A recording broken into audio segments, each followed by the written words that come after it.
Salam alaikum. Malaikum and salam. Buenos dias. Buenos dias. Peace and blessings be to all you guys and girls and ladies and gentlemen. Hope you guys are doing fine. It's Monday. Another day, another dollar, making the donuts like always, you guys. I'm just coming in quick like always. You know how it is. Quick. Trying to do, say what I got to say and get up out.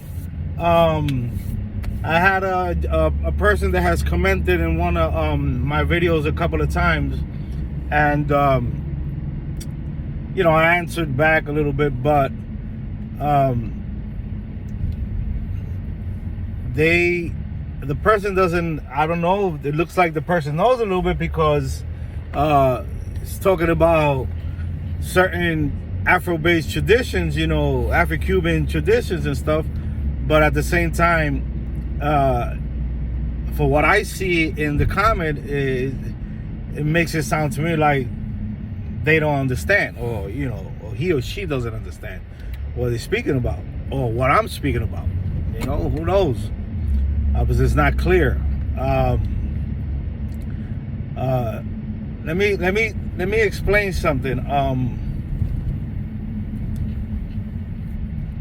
The concept of good and evil that we know, the majority and the grand almost totality that people understand that have some type of religious background or was brought up with some type of religious tradition from their family passed down through generation, this concept of God and devil, evil work versus good versus evil, this is something that I have explained before. This has a lot to do with the Hebraic traditions, the Essenes, the Pharisees, Sadducees, Christian doctrine, Islamic doctrine, and others. But the majority of us here that live in the Americas or live in Latino countries, or come from Latino backgrounds, African American backgrounds, that their families been taught and been raised in church and Baptist church and Lutheran churches and all this. We are taught this type of concept of God and the devil. We're taught that if we sin, we are committing evil. And if God doesn't forgive your sins, or you don't stop what you're doing, you're not going to paradise, you're going to hell. For Catholics, you go to purgatory, for sins that you commit. There's different understandings of, based on what they believe that happens to you when you die. And the person, I'm explaining to the person, there's no such thing as the devil. He puts Eshu, Ochosi, Lucancasi, and he refers to them as, that's what Paulo refers to as, like a devil. And I wrote back, no, Eshu is not a devil, Lucancasi is not a devil, and Ochosi is not a devil. You have to do more research to really understand what are you speaking about. Because I, for myself, when I first started and I started hearing, Eshu, I never was taught that Eshu was the devil. I never was taught that Ochosi was the devil.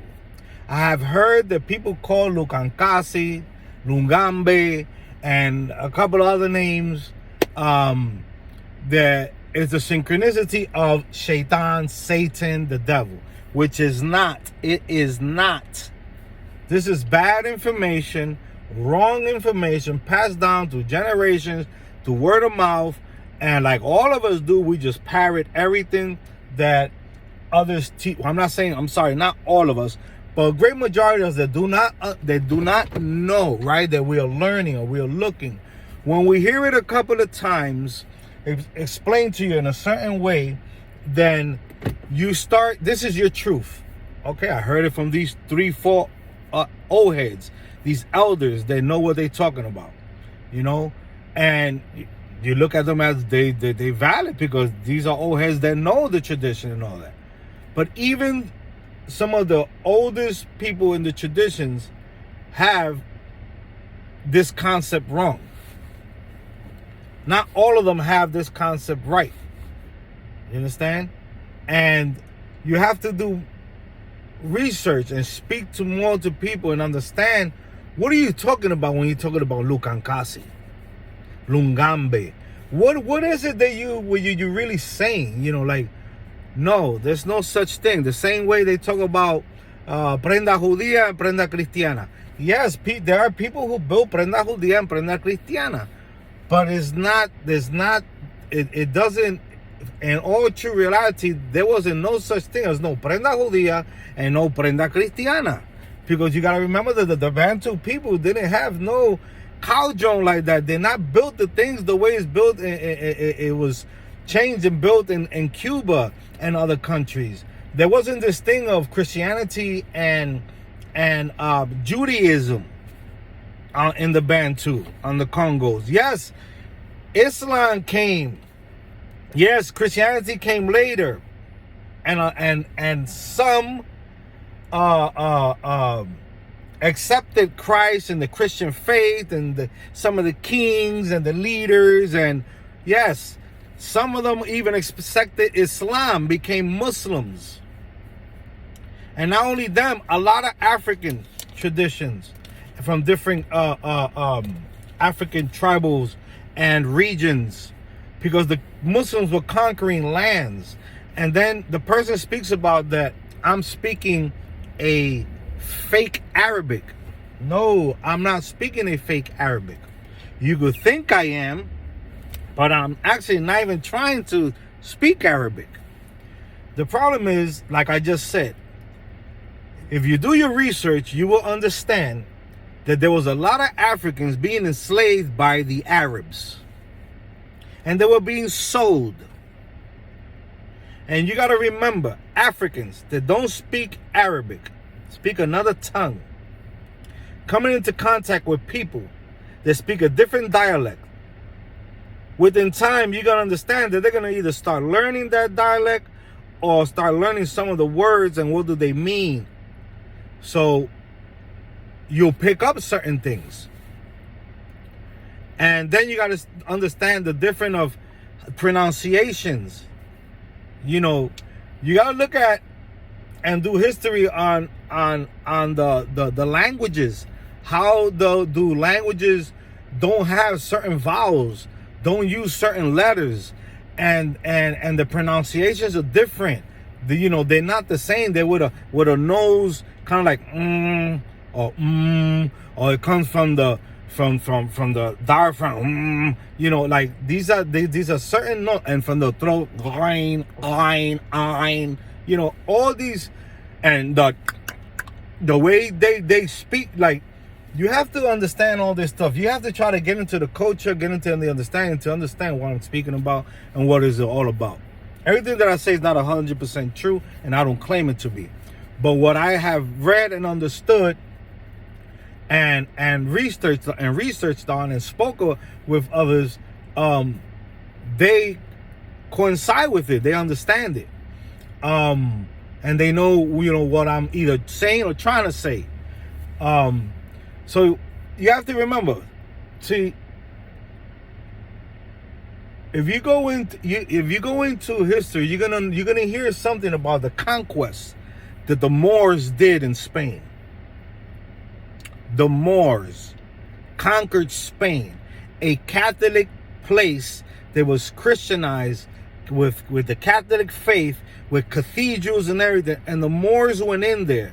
And we're speaking about the word Moor. If you understand, the word Moor means dark skin. You want to say black. That's the word. Moor means black. Okay? And they went in there, converted as Muslims, and they conquered that land and were in Spain for almost 800 years, if you do your research. Okay? So now, you have to do history. You have to do research. You have to find out. These Moors learned Arabic. These Moors spoke Arabic, got married, conquered, and were Muslims. You understand? And when you read on the Prophet Muhammad, on his biography, and you listen to the stories of what happened in his time, it states that Muhammad, whether it's true or false, started buying slaves off of owners to free them, because he didn't like that. But at the same time, when he freed them, because of being so appreciated of being free by someone, they accepted Islam. You understand? It was like something like I owe you at least this to follow what you follow. You understand? So a lot of them accepted Islam. I know I went way ahead, but just to give you a little bit of history from after what happened. But for you to understand that Arabs had slaves, and they were African slaves. You understand? And they were from different type of places, different type of tribal people, different type of let's say a better word, indigenous people, or the people from the land. They were different types of people that they were capturing. So people learned this, and then not only that, the trading with them. So it boggles my mind when somebody speaks about something, and I understand because I've been there. But the 2024, man, there's other people you can speak to. There's research, there's anthropology, there's historical events. There are things that you could look and find this information. And if you can't, then speak to some enganguleros and ganguleras or some elders. Look at their point of views. See what happened back in the days when they started putting crucifixions in gangas. When they took the crucifixion off, what did it mean? Like, people did certain things to represent something the way they saw that it was the right way to them, And you also have to understand that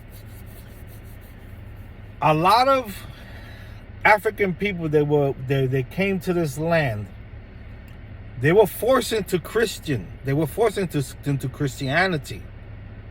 Forced. They were forced to change their names, telling them that in this life, if they do what they got to do and work hard, when they be reborn, they go on to heaven. They go on to heaven.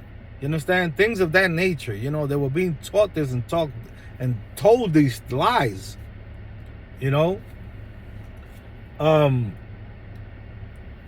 Also, if you look into the history of Cuba, what happened in Cuba with the Yoruba people from Nigeria and the Bantu people from the Congos, and you see the things, the intermingling that happened, and the mixture. That's why if you go to a lot of Latino countries, the majority of the Latinos are Catholic and Santeros and Paleros. They'll probably practice the three things and maybe even more stuff, because it was intermingled. They brought it into their. It was something that they couldn't get away from. Some used it to even hide their true feelings and meanings to the gods or the powers or the rituals that they were worshiping. They were hiding using the Catholic saints. You understand? Because they couldn't be caught following their tradition and what they believe.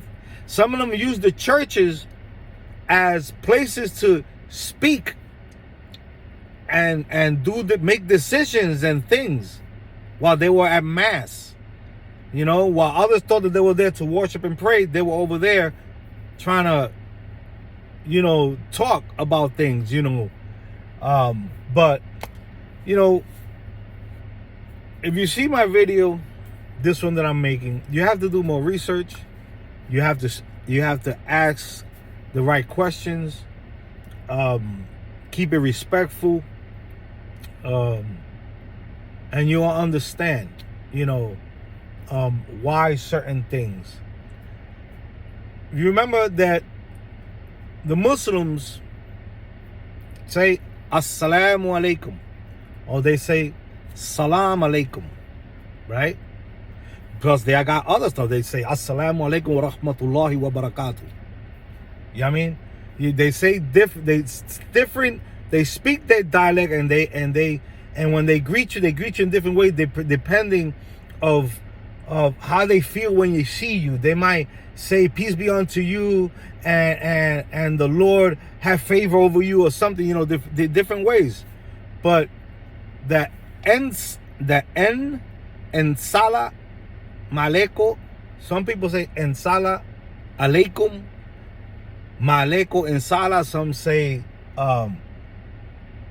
maleko sala. These are just words of saluting, of peace. Is nothing more than what it is. Whether it's pronounced differently, we understand it as what they're trying to say. They saluted me. If I say hello to you, how are you? You understand, right? If I say to people, and salam alaikum, they know that. They understand what I'm trying to say. If I say to somebody, salam, or assalamu alaikum, they know the language, they understand what I'm saying. If I say to them, yarhamukallah, because they sneeze, they don't know what I'm saying. You understand? If I say bismillah, they know what I'm saying. If I say yarhamukallah, they know what I'm saying. You understand? Like, these are, you have to just do a little more research, man. Be safe, Most High bless. Samilo Hakutare. This world is crazy. Assalamu alaikum wa rahmatullahi wa barakatuh. Peace.